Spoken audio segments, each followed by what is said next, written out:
Mais il y a une chose que nous devons dire à M. Vital Kamerhe. C'est le dépassement de ses ambitions politiques.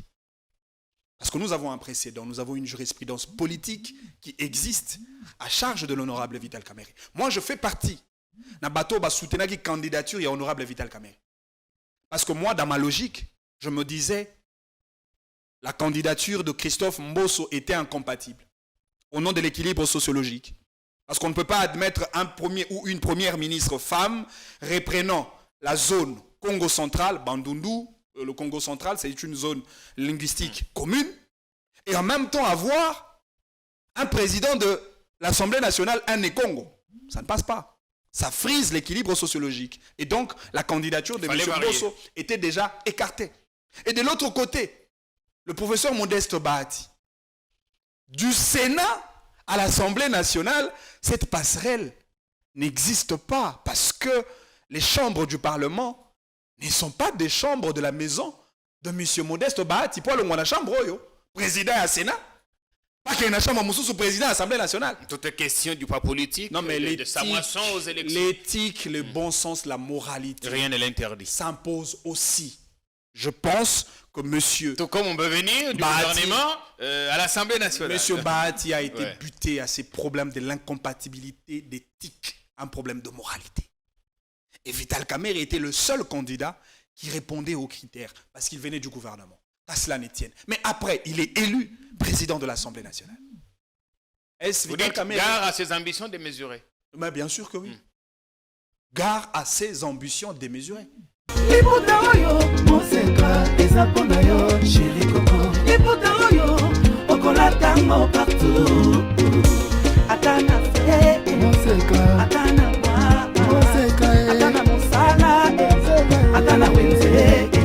À 3,5, 4,5 ou 5,5 $, le wax de mon Moseka vous rend inoubliable. Merci de nous contacter. Non à la balkanisation de la République démocratique du Congo. Le Congo restera un et indivisible.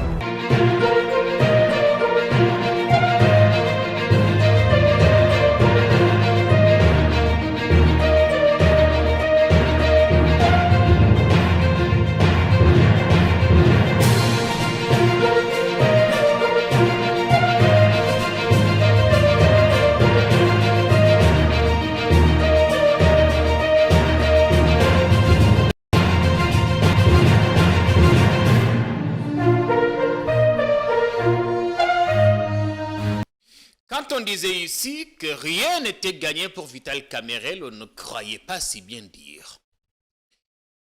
D'après nos infos, nous apprenons que discrètement, une autre candidature serait en chantier, en train d'être préparée pour être déposée à la présidence de l'Assemblée nationale. Une candidature qui, selon les infos que nous avons, aurait l'adhésion, le soutien de plusieurs députés. Rien n'est exclu que les deux challengers malheureux apportent également leur soutien à ce candidat, même si cela n'est pas encore officiel. Les tractations sont en cours. Va-t-on vers une implosion des dissensions au sein de l'Union sacrée? On va poser la question tout à l'heure à nos invités. Parce que les infos vont très vite. Une actu en chasse une autre. Bienvenue dans Politikon, votre chaîne. Et on vous rappelle, continuez à vous abonner. Vous êtes au bon endroit, au bon moment. Il y a des choses à vous dire. Ne nous quittez pas. Il y a Manix Yenda qui fait son comeback aujourd'hui. Bienvenue Manix. Merci beaucoup Jean-Pierre KMB. Et je profite à l'occasion de saluer toute la population congolaise, le Congolais de l'intérieur autant pour le Congolais de la diaspora. Ça fait quand même belle lurette. Oui, bienvenue. Il n'y a pas que les Congolais qui nous suivent, il y a des Africains francophones qui nous suivent également partout où ils sont. Ouais. Comment ça va? Oui, ça va, on s'accroche. On vous présente comme un acteur politique qui soutient la vision du président. Oui, je suis un acteur politique indépendant d'esprit, mais aussi adhérent à la vision du président de la République. Et donc, pas de parti pour l'instant, pas de structure, pas de mouvement électronique. Pas de structure pour l'instant, pas des partis politiques pour l'instant, pas d'adhésion un regroupement politique pour l'instant. Peut-être que ça va venir avec le temps. Maintenant, j'évolue en cavalier seul. Je crois à la vision et aux engagements politiques du président de la République. Je m'engage activement avec beaucoup d'abnégation, engagement et amour de la patrie pour apporter ma petite pierre d'édifice pour bâtir un Congo plus beau qu'avant. La campagne électorale commence aujourd'hui pour les gouverneurales. L'on se demandait bien si vous serez candidat maire, candidat bourgmestre. Il n'y a pas encore de calendrier électoral pour ça. On verra bien comment ça va se passer. On s'effondre sur votre livre que nous avons acheté ici, votre vision pour les communes. Effectivement, parce que moi je pense qu'au-delà de l'horizontalité de pouvoir qui malheureusement est perçue comme seul moyen pour gérer la chose publique de l'État, je pense que ce qui importe beaucoup plus, c'est la verticalité du pouvoir. Parce qu'au-dessus, vous avez le pouvoir central, vous descendez un peu en bas, vous avez le pouvoir provincial, et puis vous avez le pouvoir local. Scindé à deux niveaux, parce que d'une part, vous avez des entités déconcentrées, et de l'autre côté, vous avez des entités territoriales décentralisées, dotées de la personnalité juridique.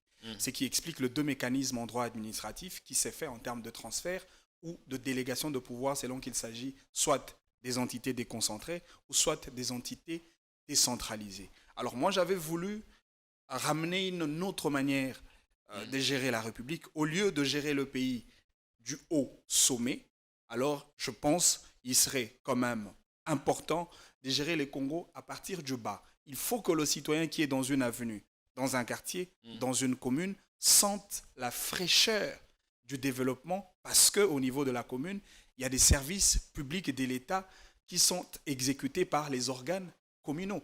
Et donc, au travers de mon livre, j'ai rappelé les différentes possibilités de créer un climat de développement au niveau communal. J'ai rappelé l'obligation même des acteurs, animateurs locaux de pouvoir créer justement le circuit de développement pour que l'on parle effectivement du développement au niveau Allez-vous local. candidater, Manix, au communal? Non, pas du tout. Je ne suis pas candidat au communal. Je ne suis pas candidat, je n'ai pas été candidat d'ailleurs à la municipalité, mais je crois que mes idées, je les partage avec beaucoup de conseillers municipaux qui ont été élus et je le ferai autant pour le nouveau bourgmestre de nos communes parce que dans mon livre, Mon regard vers la commune, j'ai présenté un paradigme de gestion clair en ce qui concerne la gestion des entités communales. Et j'ai même présenté effectivement un tarif des projets de développement parce que vous savez, lorsque vous regardez les organes habilités à pouvoir ramener un climat de développement au niveau de la commune, nous en avons deux. Il y a d'une part le collège exécutif communal et de l'autre côté le conseil communal qui n'existait pas. Aujourd'hui, le conseil communal devra faire son travail de contrôle à l'exécutif communal, c'est-à-dire le bourgmestre adjoint et le deux échevins communaux, mais aussi à élaborer un plan du développement communal dans tout le secteur de la vie communale. Est-ce que vous savez que la commune, au-delà de ses ressources propres traditionnelles, taxes et impôts, parce que la commune a plusieurs ressources, effets générateurs qui mobilisent de l'argent, au-delà de l'argent qui sont mobilisés au travers de formalités administratives, actes de décès, actes de naissance, les célébrations de mariage, etc., la commune peut créer de nouvelles unités économiques capables de pouvoir augmenter d'abord, le trésor public communal en élargissant autant l'assiette fiscale communale. J'ai proposé dans mon livre la possibilité notamment de créer une société de transport que moi j'appelle Transcom, transport communal, qui aura pour finalité trouver de l'emploi aux enfants de la commune, permettre la mobilité aux habitants de la commune, d'une commune vers une autre, mais aussi augmenter l'enveloppe financière de la commune. La commune peut aussi œuvrer dans le secteur qui est d'ailleurs libéralisé, le secteur de l'énergie. La commune peut créer sa propre société d'électricité distribuant de l'électricité dans la circonscription administrative communale. La commune peut créer des écoles communales, des hôpitaux communaux. La commune peut créer des services de santé, des proximités avec de politiques de santé publique au niveau local. Et donc, tous ces paradigmes de gestion, je les ai proposés au travers de mon livre pour partager effectivement avec les différents cadres et responsables de nos entités communales. Parce que moi, je pense qu'il est possible que le Congolais qui vit dans un quartier, dans une avenue, comprenne. C'est vrai qu'on peut parler du développement. Surtout que vous et moi, M. Jean-Pierre Kayembe, tous nous habitons dans nos communes. Mais aujourd'hui, si vous essayez de demander à tout le citoyen congolais quel est ne serait-ce que le budget de votre commune, on ne le connaît pas. Oui, justement. Beaucoup ne connaissent même pas le nom de leur bourgmestre. Beaucoup ne connaissent même pas les richesses de leur commune. Commune, justement. Et quand vous arrivez à la maison communale, vous sentez la pauvreté. Pourtant, elle génère beaucoup d'argent. L'obit tata mokonzazaki na terrain a visité notamment chantier Angouma. Ça fait 4 mois que c'est bloqué et rien ne s'est fait de façon concrète. On l'a vu en colère. Monipe Moka Bakambia Kinshasa, le gouverneur sortant Gentili Ngobila être conspué par la population. On sentait que le président avait un air pas d'habitude. Il était fâché, il était en colère. Il était colérique hier. Non, mais c'est tout à fait normal parce que le président de la République a une responsabilité politique très, très élevée par rapport à l'organe Mosusu de l'État. Et déjà, Tolobaka, après les élections, après la gestion du premier quinquennat, tout comme du deuxième quinquennat du président de la République, c'est lui qui va rendre le compte au peuple. C'est lui qui est redevable au peuple. C'est le président. Ce n'est pas le gouverneur, ce n'est pas le ministre, ce n'est pas le président de l'Assemblée nationale, autant pour le président du Sénat. C'est le président de la République qui a connu comme circonscription nationale à l'élection présidentielle l'étendue nationale de la République démocratique du Congo. Quoi de plus normal que le président de la République a présenté effectivement un réflexe de contrôle, un réflexe de responsabilité, un réflexe de vigilance permanente afin de veiller à ceux qui exécutent notamment le projet de développement pour que Basala Yango convenablement. Ce que nous avions vu hier, ce n'est qu'un signe qu'effectivement, dans le nouveau mandat du président de la République, il faudrait que les erreurs du passé soient scrupuleusement corrigées. Et le président de la République, je suis très content, a ça un travail de proximité, des descentes sur terrain pour mettre un peu de la pression. Et je pense qu'il faudrait, au-delà même de la pression du président de la République, il faudrait même que les responsabilités mais le problème, c'est que, oui, je sais pas, c'est pas la première engagées. fois que le président fait une descente, dans un programme à 100 jours. À Salaka, descente Tébélé, il y a eu procès. La suite, c'est qu'aujourd'hui, tu as évité la maison préfabriquée, Ezali Wapi. Mais justement, Togo Benga est institution président de la République.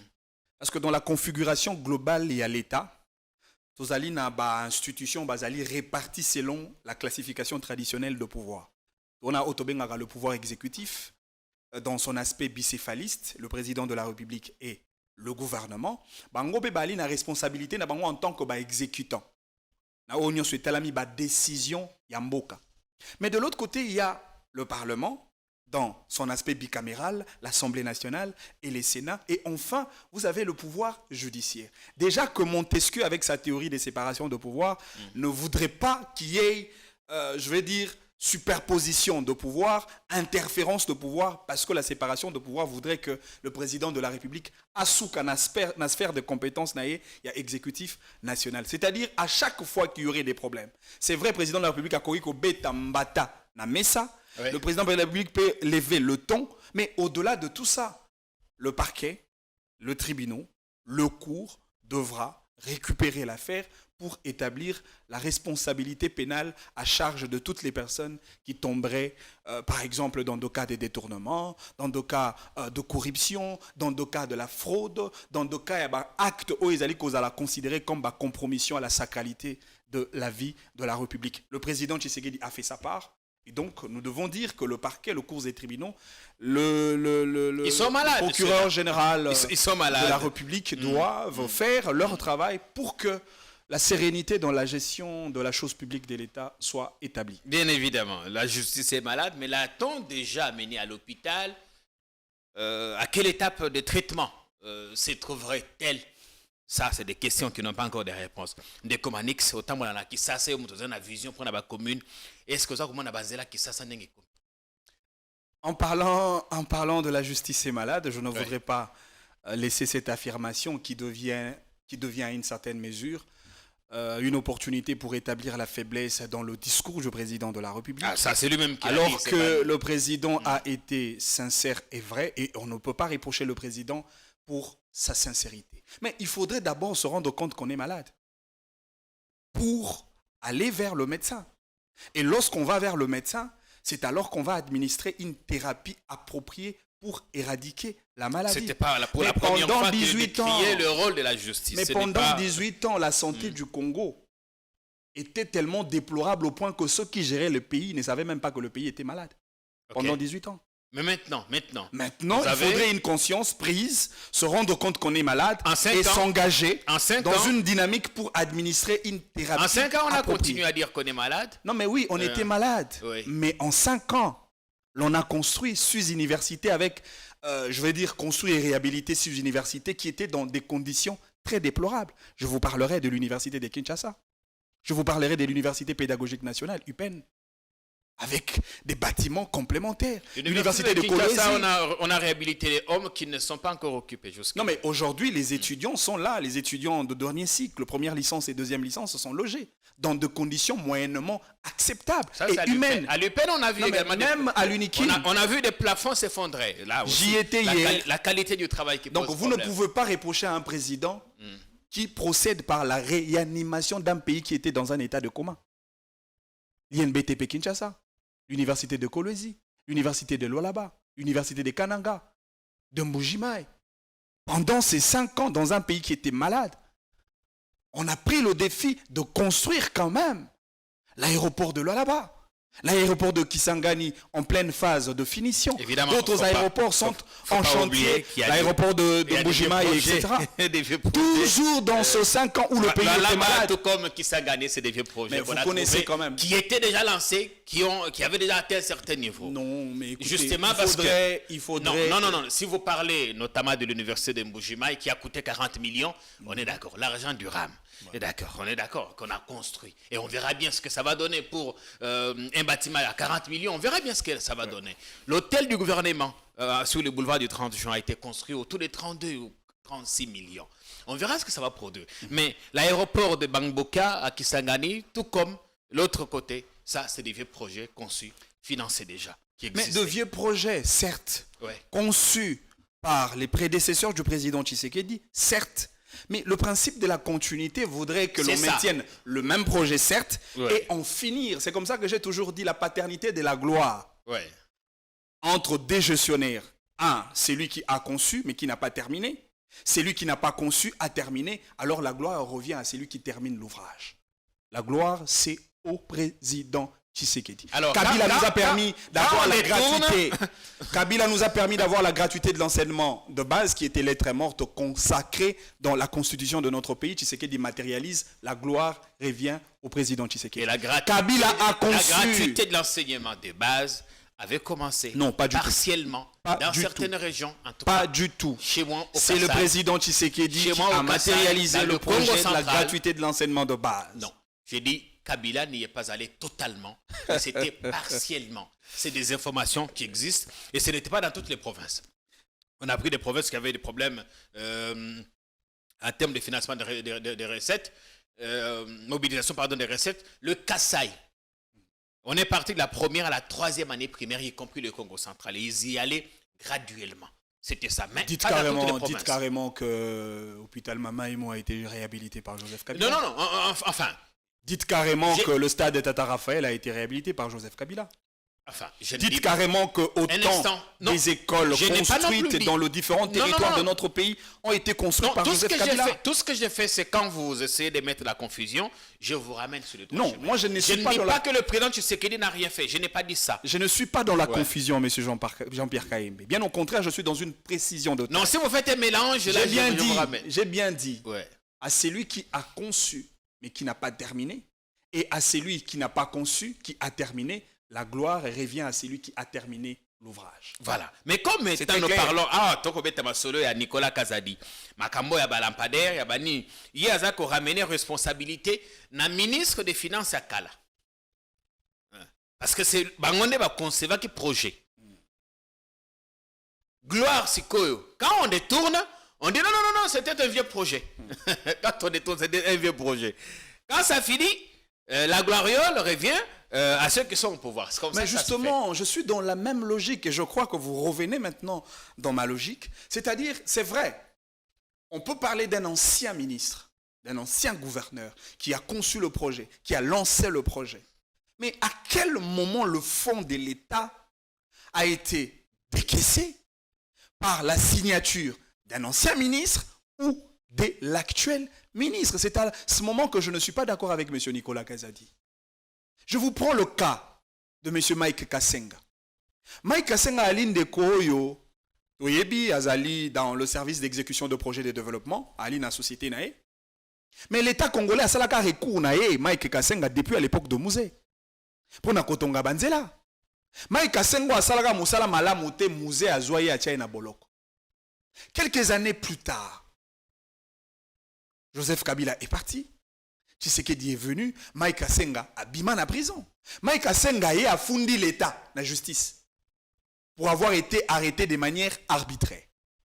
L'État, sous Nicolas Kazadi, a bimisi 27 millions de dollars pour nous foutre comme dommages et intérêts. Ça, c'est toujours le problème d'un ancien ministre de Finances. Normalement, il y a pas indemnisé.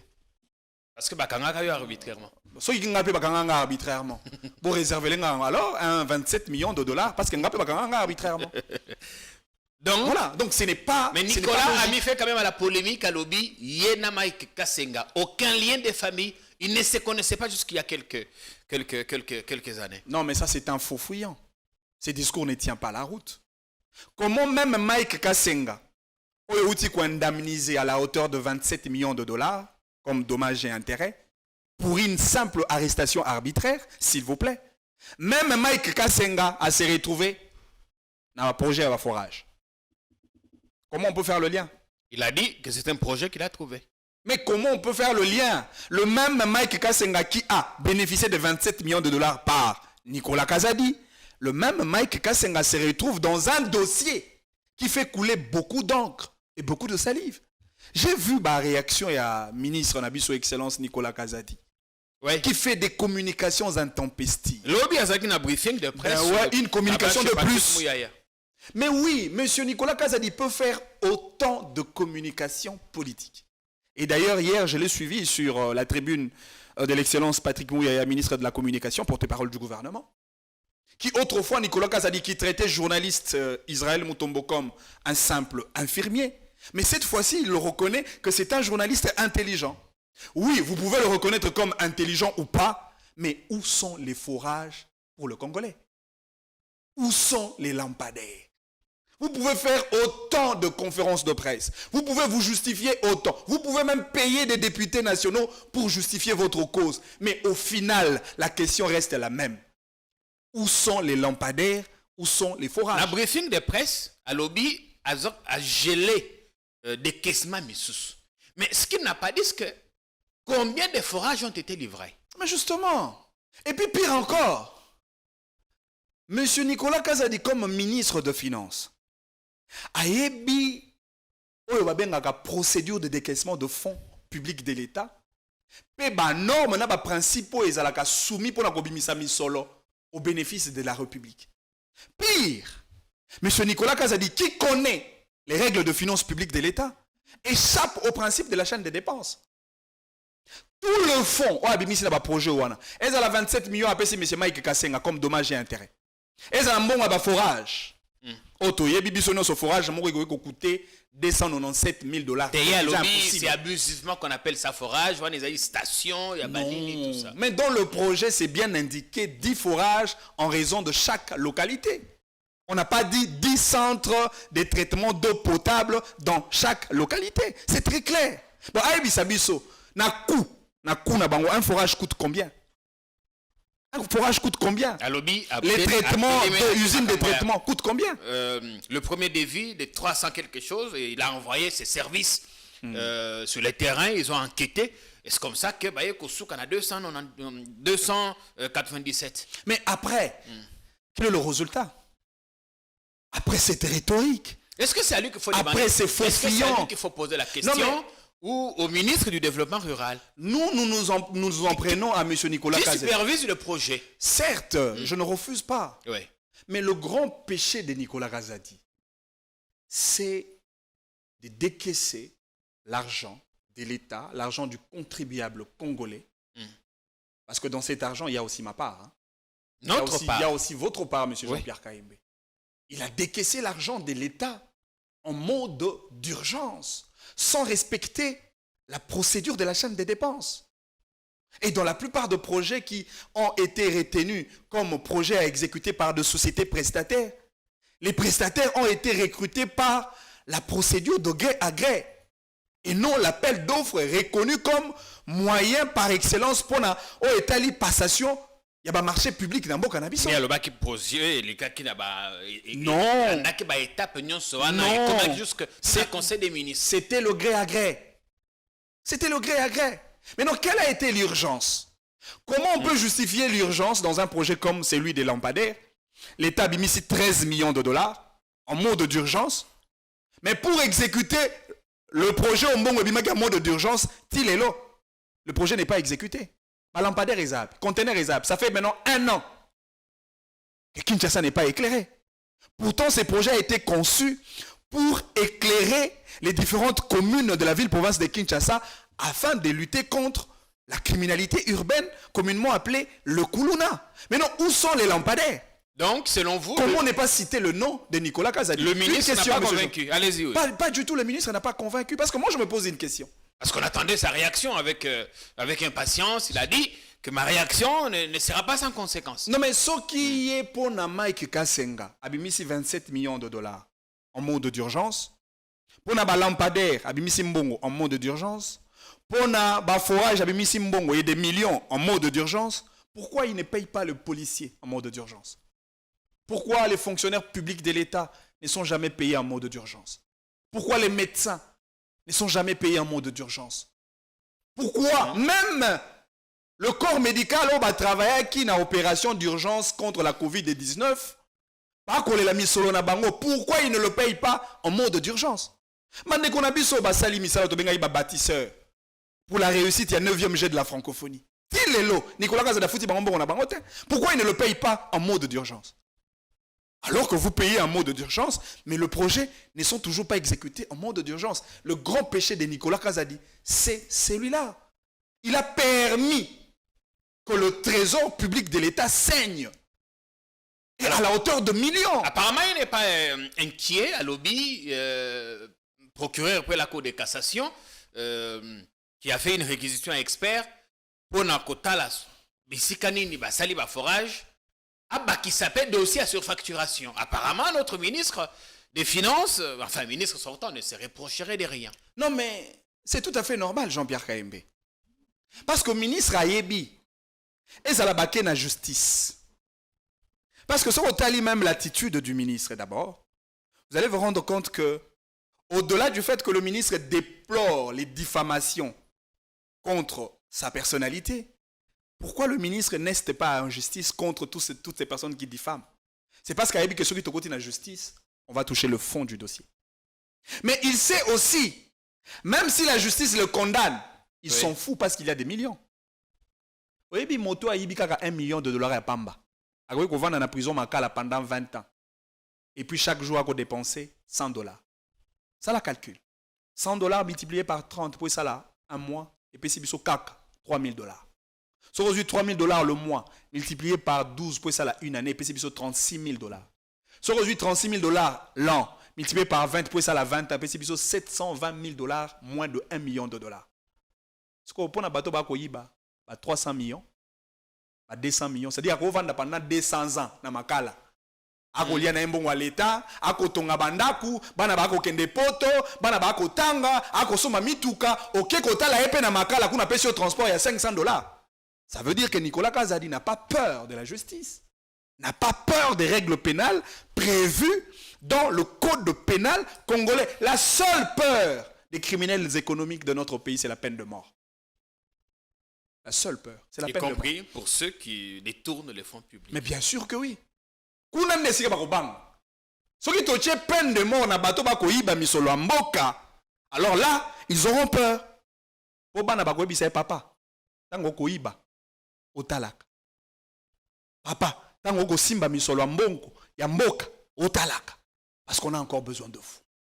Mais ces gens-là, ils s'en foutent de la justice.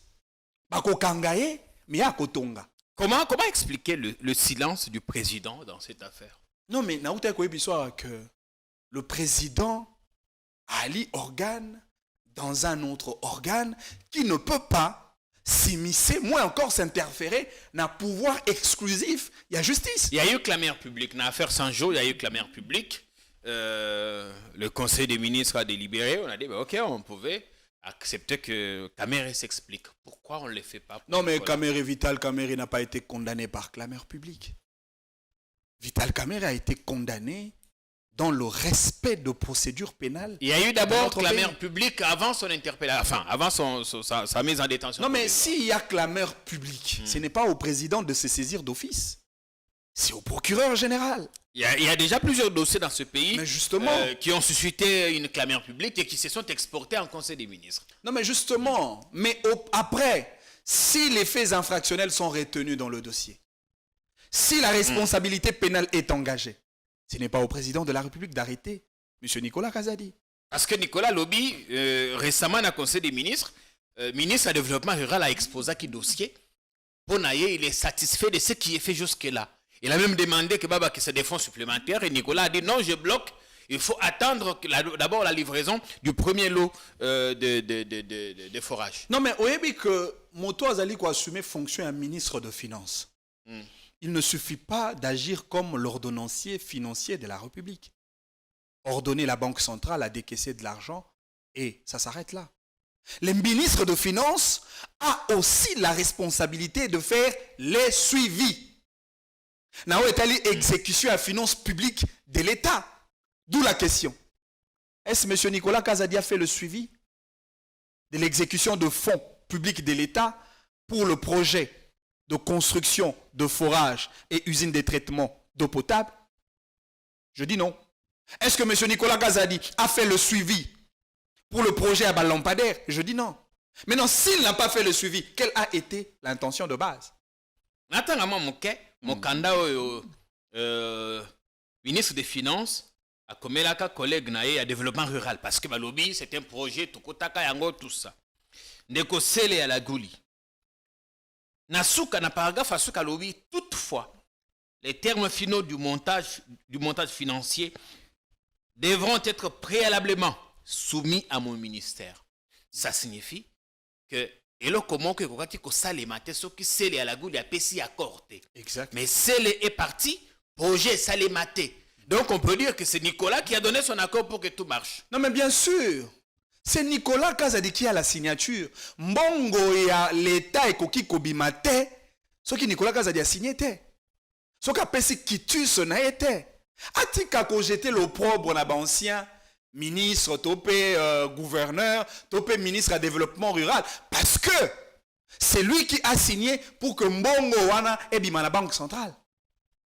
Mbongo wana ekweya na maboko ba prestataire. C'est M. Nicolas Kazadi. Dans l'année même na ba communication intempestive nae, avec beaucoup d'agitation et teintée d'arrogance coupable. Nicolas Kazadi azoloba, j'ai modifié certains montants exorbitants na kitisa ango na C. Mais pourquoi 27 millions à pesi na ndeko Mike Kasenga comme dommage et intérêt à kitisa ki angote? A kitisa angote poani?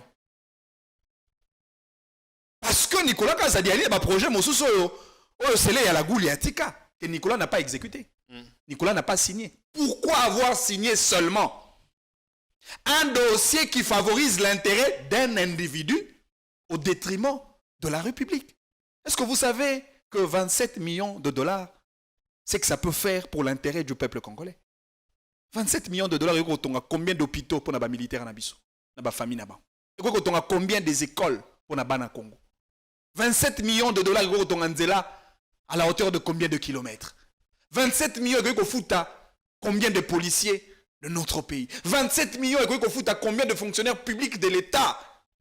Et vous avez sacrifié toute la République pour privilégier l'appétit glouton d'un individu.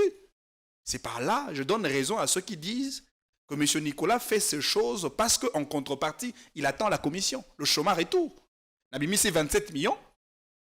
Nana Rozoa, 15 millions. Yo Tikalina, na reste. Au détriment de la République. Rétrocommission. Rétrocommission qu'on a condamnée à une certaine période. On avait dit que c'était légal. C'est très déplorable d'avoir des ministres qui ne comprennent pas le salut du peuple, d'avoir des ministres qui n'accompagnent pas la vision du président de la République et qui ne sont pas prêts à répondre aux desiderata de la population congolaise. C'est quand même déplorable. Quand même déplorable. C'était Manix. Alors, Toyoki Veka Lobby, il y a ceux qui à l'équipe président et Assemblée nationale contrôle et cause à la makasi. Est-ce que ça pourrait nous épargner un spectacle Oyo? Nous allons revivre Mikolo. Tu as déjà un régime, moko tobenga na lopoto, les régimes semi-parlementaires, où il y a le régime, il y a mixité politique, régime de collaboration entre l'institution Parlement, na exécutif national, président de la République, c'est vrai, Azalaka responsable pénalement, disons politiquement devant l'Assemblée nationale, mais il y a une certaine collaboration, notamment dans la Kayaba déclaration de guerre, le président de la République consulte l'Assemblée nationale et les Sénats. Il y a aussi une collaboration entre le Parlement et le gouvernement. Et déjà, mon bé Kolikondi à lobby, Premier ministre Sengela Outa na kati ya majorité parlementaire, à défaut de quoi, Tokokende par la coalition, il y a majorité na kati ya Parlement et qu'on a identifié par un informateur désigné par le président de la République, ce qui justifie la collaboration entre les deux institutions, exécutif national, président de la République, gouvernement et les parlements. C'est-à-dire, ngana rozala na esengo. Ce qui Vital Kamerhe lobby, et à Sali Magamboya lobby, à rendre efficace le contrôle du Parlement sur le gouvernement, je serais très d'accord. Est-ce qu'il sera contrôlé des ministres UDPS, des puissants? On a vu le spectacle entre Tony Mwaba et Jules Alinguete. Sera-t-il contrôlé des hommes forts du régime? Et pourquoi il a accepté d'être président de l'Assemblée nationale? Pourquoi il a accepté d'être élu comme député national sous les mandats du peuple congolais? Le problème pourrait ne pas être lui, mais la dynamique interne qui va trouver. Non. Du moment où il a accepté d'être député national, porter le mandat du peuple, du moment où il a accepté de compétir à l'élection du président de l'Assemblée nationale, M. Vital Kamerhe doit être conséquent. Mais il y a une chose que nous devons dire à M. Vital Kamerhe. C'est le dépassement de ses ambitions politiques. Parce que nous avons un précédent, nous avons une jurisprudence politique qui existe à charge de l'honorable Vital Kamerhe. Moi, je fais partie d'un bateau qui soutient la candidature et honorable Vital Kamerhe. Parce que moi, dans ma logique, je me disais, la candidature de Christophe Mbosso était incompatible au nom de l'équilibre sociologique. Parce qu'on ne peut pas admettre un premier ou une première ministre femme reprenant la zone Congo central, Bandundu. Le Congo central, c'est une zone linguistique commune. Et en même temps avoir un président de l'Assemblée nationale, un Congo. Ça ne passe pas. Ça frise l'équilibre sociologique. Et donc, la candidature de M. Mbosso était déjà écartée. Et de l'autre côté, le professeur Modeste Bahati, du Sénat à l'Assemblée nationale, cette passerelle n'existe pas parce que les chambres du Parlement ne sont pas des chambres de la maison de M. Modeste Bahati. Pour le chambre, président à Sénat. Pas qu'il y ait une chambre sous président à l'Assemblée nationale. Toute question du poids politique, non, mais de sa moisson aux élections. L'éthique, le bon sens, la moralité. Rien ne l'interdit. S'impose aussi. Je pense que monsieur... Tout comme on peut venir du gouvernement à l'Assemblée nationale. Monsieur Bahati a été buté à ces problèmes de l'incompatibilité d'éthique, un problème de moralité. Et Vital Kamerhe était le seul candidat qui répondait aux critères parce qu'il venait du gouvernement. À cela ne tienne. Mais après, il est élu président de l'Assemblée nationale. Est-ce Vous Vital dites Kamerhe... gare à ses ambitions démesurées? Mais bien sûr que oui. Gare à ses ambitions démesurées.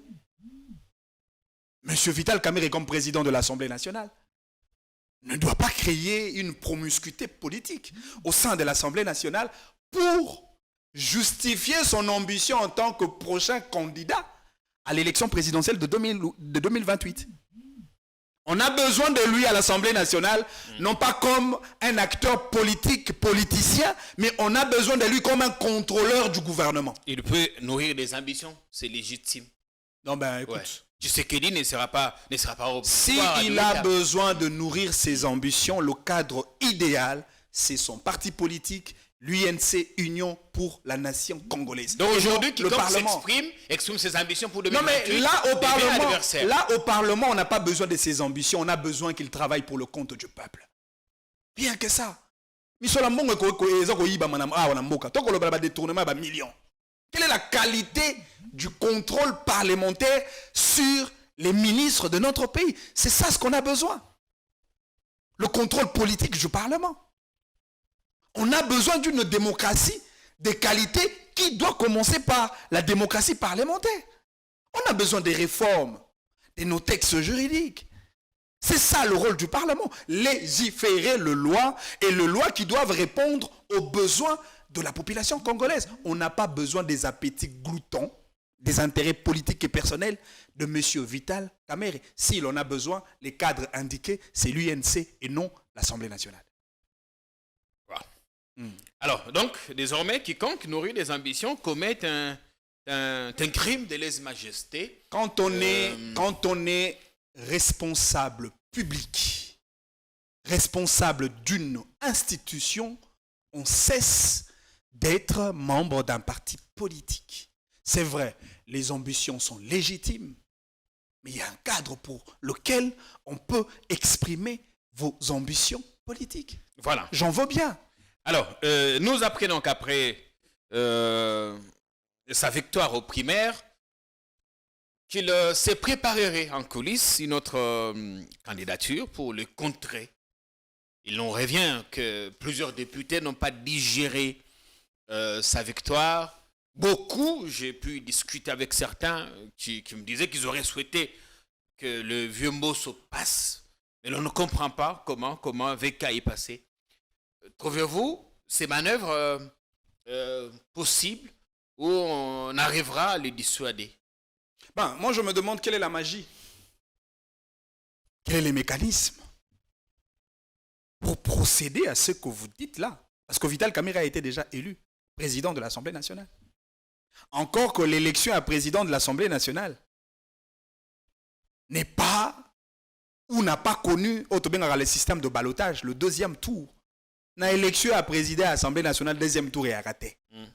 Il est élu, il sera investi et il va assumer sa fonction.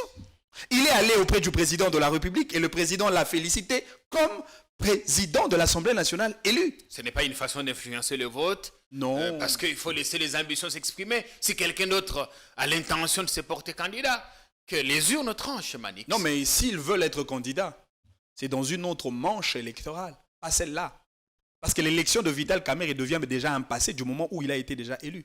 Il est élu, il n'est pas élu président de l'Assemblée nationale. Il est élu candidat de l'Union sacrée. Ça signifie que quelqu'un d'autre peut dire, tiens, je quitte l'Union sacrée. Non, mais je oui, suis pas d'accord et je me porte candidat. Je suis bien d'accord pour cette logique. Je suis d'accord. Parce que ce que j'ai beaucoup aimé dans la grande famille politique qu'on appelle Union sacrée de la nation, c'est l'essence de l'exogénéité de la pensée politique. La diversité d'idées, la tolérance. On ne sent pas la diversité. La brèche de compétition. Mais on effectivement, ne sent pas cette diversité. Union sacrée Bakei. On aurait laissé les gens compétir. Non, mais on a laissé M. Mbosso, membre de l'Union sacrée, compétir face à un autre membre de l'Union sacrée. Pas aux primaires. Kamerhe et Bahati. Pas aux primaires, mais les laisser compétir tous aux élections. Non, mais justement, ça a été... Vous savez, quand on est dans un format politique, dans un cadre politique, de quoi a-t-on eu peur? Au-delà des ambitions, il y a aussi des valeurs de solidarité politique. Et pour aboutir à la solidarité politique, pour aboutir à la candidature commune ou unique, on procède par le primaire. Et si on en est là, comment ne pas dire qu'il y a de la démocratie au sein de l'Union sacrée de la nation? Et donc moi je pense que le débat n'est pas à ce niveau. Vital Kamerhe peut mieux assumer la fonction du président de l'Assemblée nationale parce qu'il en a la qualité, il en a le témoignage, il en a l'expérience, il en a la réputation, mais seulement le contexte du passé n'est pas le contexte du présent. Voilà pourquoi nous rappelons à M. Vital Kamerhe de bien calmer ses ambitions, d'être beaucoup plus gestionnaire de la République qu'un acteur politique animé des ambitions. Est-ce qu'il y a risque d'implosion démesurée? Est-ce qu'il y a risque d'implosion de l'Union sacrée, Manix, si jamais quelqu'un d'autre arrivait à se porter candidat, d'éventuelles frustrations qui naîtraient de la mise à l'écart de certaines personnes? Y a-t-il risque d'implosion? Explosion, je ne pense pas. Division de l'union sacrée, je ne pense pas. Mais seulement tout ce que je sais qu'il y a un camp des cyniques, un camp de pyromanes qui pensent à chaque fois qu'il y aura de frustrés au sein de l'union sacrée de la nation, l'adhésion au sein du pandémonium Corneille Nangaa, Jean-Jacques Mamba et consorts va augmenter. Ils se trompent.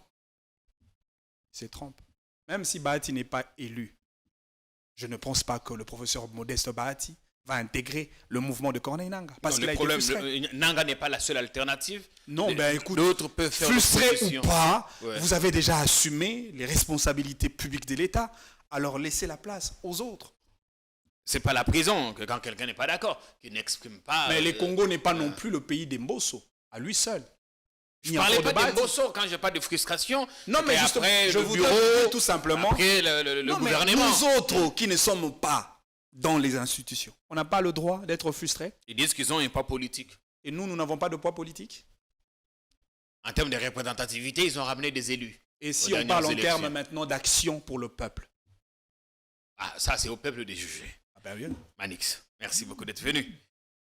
Lundi, on termine peut-être par cette question que le prochain gouvernement ne reprendra pas quelques mastodontes de poids lourds, de la politique, comme on dit ici, de vélous, des autorités morales. L'intention est-elle de rajeunir les choses ou de mettre à côté des membres encombrants de la mosaïque? Tel est mon souhait. Mon souhait le plus ardent. Le même visage ne revienne plus. Comment quelqu'un qui a été ministre d'un secteur, vous n'avez rien foutu. Vous avez bénéficié de jeeps de l'État, des jeeps du peuple. Vous avez bénéficié de la sécurité du peuple, la police et l'armée. Vous avez bénéficié de l'argent du peuple. Mais pour servir le peuple, ça pose un problème. Comment l'actuel ministre de l'aménagement du territoire peut encore revenir ministre? Comment on peut justifier ça? Guy Luando. Comment le ministre de Finances, avec tous ces scandales financiers, peut encore revenir ministre? Comment M. Tony Mwaba peut encore revenir ministre? Comment on peut ça, c'est craché sur le peuple. Ils ont démérité. Non, mais comment de gens qui n'ont pas servi le peuple peuvent encore revenir dans le prochain gouvernement pour se servir et non servir le peuple? Comment on peut justifier ça? Comment on peut comprendre ça? Si Tony a échoué, ça signifie que la gratuité a connu un coup? Comment on peut expliquer ça? C'est comme ça que moi j'ai dit. Pour ce deuxième mandat du président Tshisekedi, et même pour la constitution du nouveau gouvernement, il faut que le président Tshisekedi décevoir Batou. Si le président ne déçoit pas certains de ses collaborateurs, alors il finira par décevoir le peuple lui-même.